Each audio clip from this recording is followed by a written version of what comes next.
I want to deal with the number that must be the most requested so far on Numberphile, and that is 301. Now, for those of you who don't pay much attention to the YouTube view counters, you might wonder what the big deal is with 301, and let me tell you.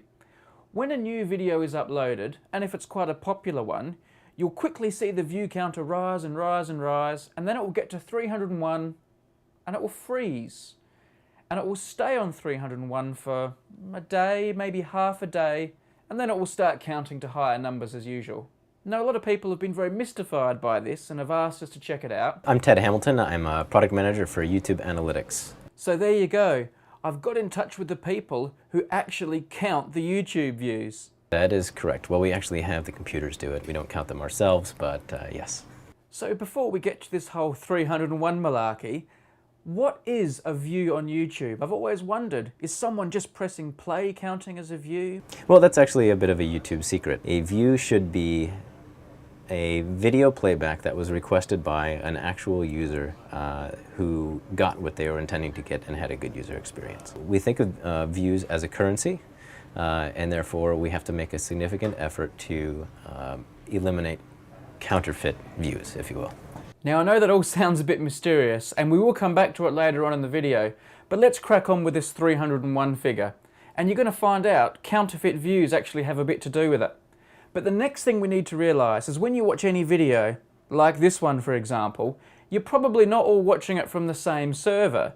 It gets distributed all around the world. So there is, with the original, which you will have uploaded, I guess by the time you're watching this have already uploaded, then this gets what do you call cached in different locations, so that when you make a request for a video, it doesn't need to travel all the way from London over to California and say, okay, send me back all of these bytes way back here. So with multiple copies of the video all around the world, counting the views starts to get a little bit more complicated.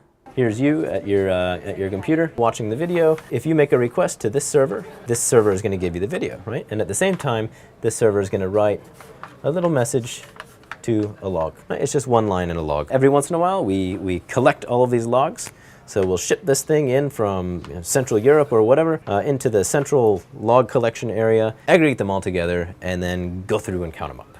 Well, okay, that seems simple enough, but it doesn't explain why the view counter freezes. Views, as mentioned, are a currency. When you have a video with a very small amount of views, then you don't need to be too careful about what that view was. However, once it gets to be above 300 and beyond, this currency we really need to verify and make sure that the number is what it purports to be. So this means that we have to go through a statistical verification process, and that statistical verification process actually takes some time. And thus we go from incrementing one by one to then saying, okay, now we're incrementing in batch, and all of these views that have been added on have been verified by YouTube to be real views. We are preventing things like bots to go in and add a bunch of views to a video, or we are preventing something that may have perhaps misled someone into watching a video. Say you had a title that was completely misleading and a thumbnail that was completely misleading, and people actually went on there and just viewed for a few seconds and then left. If you see that enough times, it's a fair enough indicator that something was wrong there, so that we might not authorize all of those to be legitimate views. All right, then they're verifying the numbers. They're checking everything. I guess we probably could have guessed that. But why 301? I was not there when the decision was made, but at some point the decision was made that we need to draw a line between what is innocuous and the database can handle and what is all of a sudden serious business. The proportion was calculated to be at about 300, that this is the portion that we need to take care of. But the formula that we used to arrive at 300, I don't know if anyone actually knows that. Well, okay, they drew a line in the sand. It was kind of arbitrary. They wanted to differentiate between people just sharing their home movies and the videos that are more popular, the ones that are a bit more serious, the ones that need scrutiny. But that was 300. The view counter freezes at 301. What's going on here? Is there a reason? Yeah, there is a reason, and the reason was the number 300 was chosen. And when someone's writing code, they need to put the logic in the code that says, where you should stop, or where you should, if one condition is true, you go to the left, and the other condition is true, you go to the right. Now, this condition can be written like this. If the view count is less than 300, then go ahead and add 1 to the view count. Otherwise, go to X, where X is our, much more complicated view count pipeline. However, what actually got written was not this, but if view count is less than or equal to 300, then increment the view count. So what this means is, if the view count is at 300, it says, is the view count less than or equal to 300? Yes, it is. Let me add 1. So then you end up at 301. Let me recap what's going on here. The code which is controlling where this view counter freezes contains a less than or equals to sign. So that means when a new early view comes along, it's checked against the code. Say the overall view count on the database is 299. Okay then, we'll let another one on. Here comes another view. Now the view count is 300. That isn't less than 300, but it is equal to 300. So the code lets another view jump onto the total. Now we're at 301. And when another view comes along, it's not less than 300, but it's also not equal to 300 anymore, and the door is shut. There are going to be no more views added to the publicly visible count until YouTube have done their checks, and that will take half a day to a day. Then, of course, all the extra views that have been counted in the interim all pile onto the total. Nothing's missed. At least that's what I'm told. Yeah, so whoever wrote this code probably did not realize the magnitude of what they were doing. This view counts have been around since the beginning of YouTube, and who was to know what YouTube would become? So yeah, that was actually a rather monumental second of time in San Bruno, California, when a coder decided to write that logic in, and it is now one of the idiosyncrasies of YouTube.